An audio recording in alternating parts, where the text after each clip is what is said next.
सर्वमंगल मांगल्ये शिवे सर्वादि साधिके शरण्ये त्र्यंबके गौरी नारायणी नमस्तुते। नमस्कार दोस्तों, स्वागत है आपका मेरे यूट्यूब चैनल आर के भक्ति ज्ञान में। भक्तों, आज हम आपको श्री दुर्गा सप्तशती पाठ के चौथे अध्याय की कथा सुनाएंगे। कृपया उसे सभी भक्तजन प्रसन्न चित्त मन से सुने। जिन्होंने अभी तक हमारे चैनल को सब्सक्राइब नहीं किया वो हमारे चैनल को सब्सक्राइब करें, वीडियो को लाइक करें और कमेंट में जय माता दी लिखना न भूलें। आइए भक्तों, हम अपनी कथा को प्रारंभ करते हैं। आज की कथा में इंद्र आदि देवताओं द्वारा देवी की स्तुति का वर्णन किया जाएगा। महर्षि मेधा बोले, देवी ने जब पराक्रमी दुरात्मा महिषासुर को मार गिराया और असुरों की सेना को मार दिया, तब इंद्रादि समस्त देवता अपने सिर तथा शरीर को झुकाकर भगवती की स्तुति करने लगे।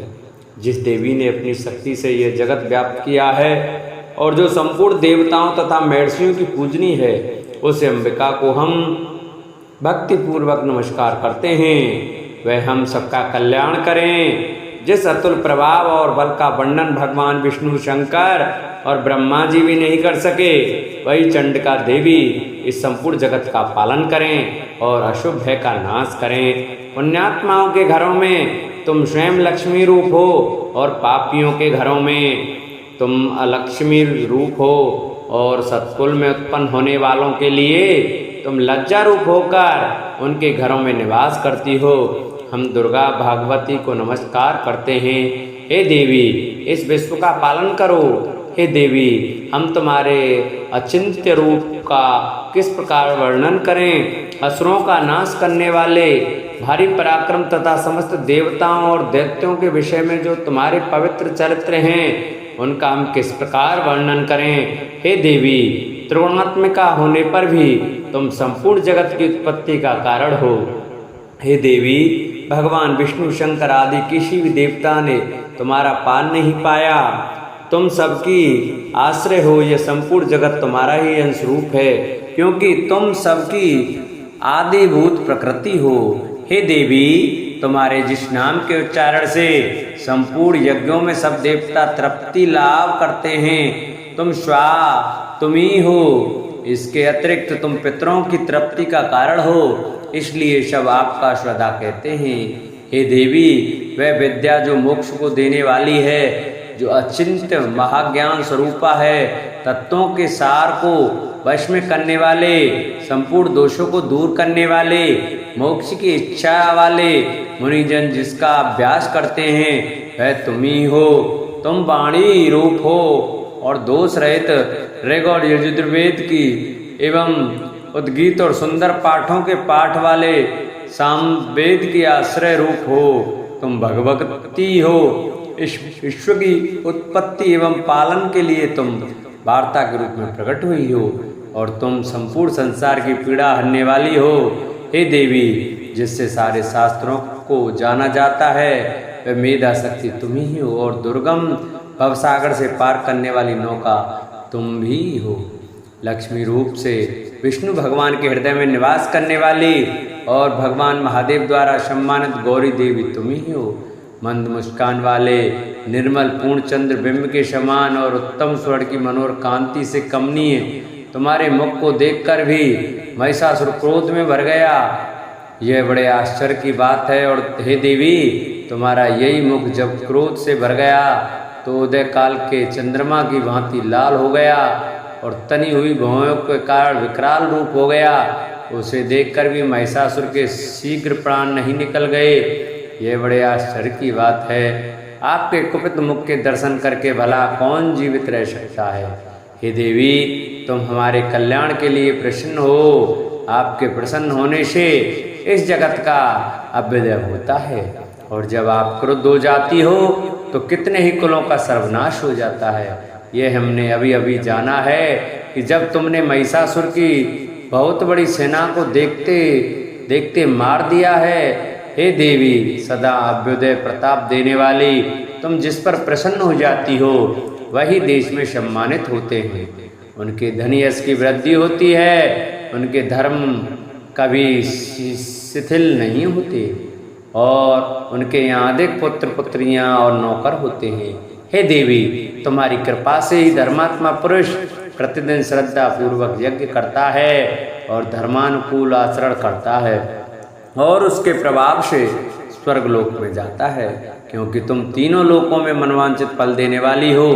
हे माँ दुर्गे, तुम स्मरण करने पर संपूर्ण जीवों के भय नष्ट कर देती हो और स्थिर चित्त वालों के द्वारा चिंतन करने पर उन्हें और अत्यंत मंगल देती हो। हे दरिद्र दुख नाशनी देवी, तुम्हारे सिवा दूसरा कौन है? तुम्हारा चित्त सदा दूसरों के उपकार में लगा रहता है। हे देवी, तुम शत्रुओं को इसलिए मारती हो कि उनके मारने से दूसरों को सुख मिलता है। वह चाहे नरक में जाने के लिए चिरकाल तक पाप करते रहे हों, किंतु तुम्हारे साथ युद्ध करके सीधे स्वर्ग को जाएं, इसलिए तुम उनका वध करती हो। हे देवी, क्या तुम दृष्टिपात मात्र से समस्त असुरों को वश नहीं कर सकती? अवश्य कर सकती हो, किंतु तुम्हारा शत्रुओं को शास्त्रों के द्वारा मानना इसलिए है कि शास्त्रों के द्वारा मरकर वे स्वर्ग को जामे। इस तरह से हे देवी, उन शत्रुओं के प्रति भी तुम्हारा विचार उत्तम है। हे देवी, तुम्हारे उग्र खड़ग की चमक से और त्रिशूल की नोक की कांति की किरणों से असुरों की आंखें फूट नहीं गईं। उसका कारण यह था कि वे किरणों से शोभायान तुम्हारे चंद्रमा के समान आनंद प्रदान करने वाले सुंदर मुख को देख रहे थे। हे देवी, तुम्हारा शील बुरे वृत्तांत को दूर करने वाला है और सबके अधिक तुम्हारे रूप हैं, जो ना तो कभी चिंतन में आ सकता है और ना जिसकी दूसरों में कभी तुलना हो सकती है। तुम्हारा बल व पराक्रम शत्रुओं को नाश करने वाला है। इस तरह तुमने शत्रुओं पर भी दया प्रकट किए है। हे देवी, तुम्हारे बल की किसके साथ बराबरी की जा सकती है, तथा शत्रुओं को भय देने वाले इतना सुंदर रूप भी और किसका है? हृदय में कृपा और युद्ध में निष्ठुरता, ये दोनों बातें तीनों लोकों में केवल तुम्ही में देखने को आई हैं। हे माता, युद्ध में शत्रुओं को मारकर तुमने उन्हें स्वर्ग लोक में पहुंचाया है। इस तरह तीनों लोकों की तुमने रक्षा की है तथा उन उन्मत्त असुरों से जो हमें भय था उसको भी तुमने दूर किया है। तुमको हमारा नमस्कार है। हे देवी, तुम शूल तथा खड़ग से हमारी रक्षा करो तथा घंटे की ध्वनि और धनुष की टंकोर से भी हमेशा रक्षा करो। हे चंडिके, आप अपने त्रिशूल को घुमाकर पूर्व पश्चिम उत्तर तथा दक्षिण दिशा में हमारी रक्षा करो। तीनों लोकों में जो तुम्हारे सौम्य रूप और घोर रूप हैं, उनसे हमारी रक्षा करो तथा इस पृथ्वी की रक्षा करो। हे अंबिके, आपके कर्क पल्लवों में जो खड़ग शूल तथा गदा आदि शस्त्र शोभा पा रहे हैं, उनसे हमारी रक्षा करो। महर्षि बोले कि इस प्रकार जब सब देवताओं ने जगत माता भगवती की स्तुति की और नंदनवन में के पुष्पों तथा गंध अनुलेपों द्वारा उनका पूजन किया और फिर सबने मिलकर जब सुगंधित व दिव्य धूपों द्वारा उनकी सुगंधित निवेदन की, तब देवी ने प्रसन्न होकर कहा, हे देवताओं, तुम सब मुझसे मनवांचित वर मांगो। देवता बोले, हे भगवती, तुमने हमारा सब कुछ कार्य कर दिया, अब हमारे लिए कुछ भी मांगना बाकी नहीं रहा, क्योंकि तुमने हमारे शत्रु महिषासुर को मार डाला है। हे महेश्वरी, तुम इस पर भी यदि हमें कोई वर देना चाहती हो तो बस इतना वर दो कि जब जब हम आपका स्मरण करें तब तब आप हमारी विपत्तियों को हरण करने के लिए हमें दर्शन दिया करें। हे अंबिके, जो कोई भी तुम्हारी स्तुति करे तुम उनको वित्त समृद्धि और वैभव देने के साथ ही उनके धन और स्त्री आदि संपत्ति बढ़ावें और सदा हम पर प्रसन्न रहें।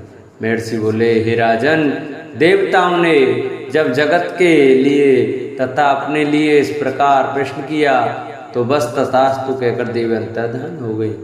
हे भूप, जिस प्रकार तीनों लोकों का हित चाहने वाली ये भगवती देवताओं के शरीर से उत्पन्न हुई थी, वह सारा वृत्तांत मैंने तुमसे कह दिया और इसके पश्चात दुष्ट असुरों तथा शुंभ निशुंभ का वध करने और सब लोगों की रक्षा करने के लिए जिस प्रकार गौरी देवी के शरीर से उत्पन्न हुई थी, वह सारा वृत्तांत में यथावत वर्णन करता हूँ। इस प्रकार चौथा अध्याय पूर्ण हुआ। बोलो सच्चे दरबार की जय, बोलो दुर्गे मात की जय। जिन भक्तों को हमारी ये वीडियो अच्छी लगी हो, हमारी कथा अच्छी लगी हो, वो हमारी वीडियो को ज़्यादा से ज़्यादा शेयर करें।